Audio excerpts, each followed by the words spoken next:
AP beverage అధికారుల నియామకంలో తన పాత్ర లేదన్నారు నారాయణస్వామి. లిక్కర్ స్కామ్ పై సిట్ అడిగిన ప్రతి ప్రశ్నకు ఒకే రకమైన సమాధానం చెప్పారు ఆయన. తన మాటను అక్కడ వినేవారు ఎవరు అంటూ ఆన్సర్ ఇచ్చారు. ఏపీ బెవరేజెస్ లో తన మాటలను ఏ అధికారి వినలేదన్నారు నారాయణస్వామి. లిక్కర్ స్కామ్ విచారణలో భాగంగా 6 గంటల పాటు నారాయణస్వామిని ప్రశ్నించారు సిట్ అధికారులు. రాజకేశిరెడ్డి సహా ఇతరులు ఇచ్చినటువంటి సమాచారాన్ని నారాయణస్వామి ముందుంచి ప్రశ్నించారు.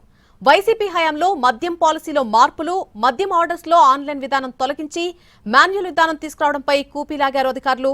డిజిటల్ చెల్లింపులు జరపకుండా మద్యం అమ్మకాల వెనుక ఎవరి ఒత్తిళ్లున్నాయనే దానిపై కూడా ప్రశ్నించారు. సిట్ ప్రశ్నలకు నారాయణస్వామి సరైన సమాధానం చెప్పలేదని తెలుస్తోంది. తనకేమీ సంబంధం లేదని ఆయన చెప్పినట్టుగా వినిపిస్తోంది. 6 గంటల విచారణ తర్వాత పలు డాక్యుమెంట్లు, సెల్ ఫోన్లు సీజ్ చేశారు సిట్ అధికారులు. సైబర్ నిపుణుల ద్వారా మెయిల్స్, మెసేజ్లను రిట్రీవ్ చేశారు. మరోసారి విచారించాలని భావిస్తున్నారు అధికారులు. సౌత్ ఇండియా షాపింగ్ మాల్ లో శ్రావణ మాసం భారీ డిస్కౌంట్స్ తో సరికొత్తగా blockbuster number 1 kilo sale. Shravana మాసం వరలక్ష్మి వ్రతానికి మరియు పెళ్లిళ్లకు కావాల్సిన అన్ని రకాల వస్త్రాలు, కంచిపట్టు చీరలపై కేజీ కొనండి, కేజీ ఉచితంగా పొందండి. South India shopping mall. ప్రభుత్వ మద్యం దుకాణాల వల్ల అవినీతి జరగదన్నారు నారాయణస్వామి. సిట్ ఎన్నిసార్లు విచారణకు పిలిచినా సిద్ధమేనంటున్నారు. కుట్రలో భాగంగానే తమ నేతలందరినీ అరెస్టు చేస్తున్నారంటున్నారు నారాయణస్వామితో మా ప్రతినిధి కార్తీక్ ఫేస్ టు ఫేస్. మనతో మాట్లాడడానికి మాజీ డిప్యూటీ సీఎం నారాయణస్వామి గారు ఉన్నారు. ఆయనతో మాట్లాడే ప్రయత్నం చేద్దాం. సార్ చెప్పండి, అంటే సుదీర్ఘమైన విచారణ దాదాపు 6 గంటల పాటు ఎదుర్కొన్నారు. ఏంటి వాళ్ళు ఏమడిగారు, మీరేం చెప్పారు సార్? వాళ్ళు నాతో సహకరించారు. వాళ్ళు అడిగిన ప్రశ్నలకంతా నేను పూర్తి సహకరించి జవాబు చెప్పినాను. వాళ్ళు ఏం అడిగినారు, నువ్వేం జవాబు చెప్పినారు అనేది కదా కావాల్సింది.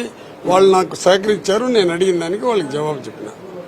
అంటే కొన్ని బెవరేజెస్ సంబంధించి కావచ్చు, మార్పులు చేర్పులు సంబంధించి కావచ్చు, పాలసీకి సంబంధించి కావచ్చు, ఇవన్నీ అడిగినట్టుగా కూడా బయటికి ప్రచారాలు జరుగుతున్నాయి. ప్రచారాలు చేసుకుంటే దానికి మనం ఏం చేయగలుగుతామో, వాళ్ళు అడిగిన దానికి నేను జవాబు చెప్పిన. కోర్టులో ఇది జరుగుతున్నది. చాలా మంది అనవసరంగా కేసులు పెట్టి జైలు కూడా పంపించారు.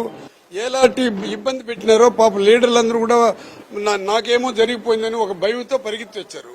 లీడర్లు కూడా తెలుసు నా క్యారెక్టర్, ప్రజలకు తెలుసు నా క్యారెక్టర్, అదేవిధంగా చంద్రబాబు కూడా తెలుసు నా క్యారెక్టర్. కాబట్టి నన్ను ఎలాంటి ఇబ్బంది పెట్టలేదు, బాగా సహకరించారు. వాళ్ళు అడిగిన దానికి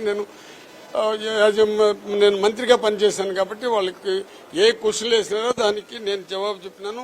5 ఏళ్ల పాటు పనిచేసినటువంటి క్రమంలో ఎక్కడా కూడా ఎలాంటి తప్పు చేయలేదని చెప్పి మీరు చెబుతున్నప్పటికీ సిట్ అధికారులు మాత్రం వేరే వెర్షన్ తీసుకుని వస్తున్నారు. ఏకంగా ఈ రోజు మీరు అరెస్ట్ అవుతారంటూ కూడా ప్రచారం జరిగినటువంటి పరిస్థితి. మీ ద్వారా ప్రజలకు కూడా చెప్తున్నాను, ప్రైవేట్ షాపులు పెట్టినప్పుడు అవినీతి జరుగుతుందా, గవర్నమెంట్ షాపులు పెడితే అవినీతి జరుగుతుందా?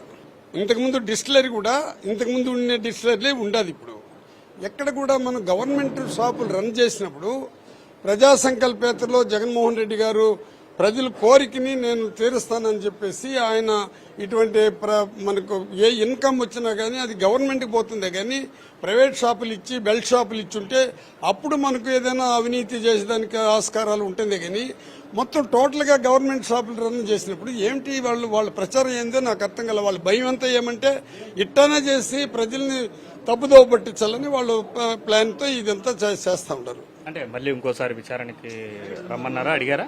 ఎన్ని తూర్లు విచారించేదానికి నాకు వచ్చినా నేను వాళ్ళకి సహకరిస్తాను. ఎన్నిసార్లు విచారణకి పిలిచినప్పటికీ కూడా తాను విచారణ ఎదుర్కోవడానికి సిద్ధంగా ఉన్నానంటూ కూడా మాజీ డిప్యూటీ సీఎం నారాయణస్వామి చెప్తున్నటువంటి పరిస్థితి. అయితే గతంలో కూడా ఇలాంటి ఆరోపణలు వస్తుంటాయి. ముఖ్యంగా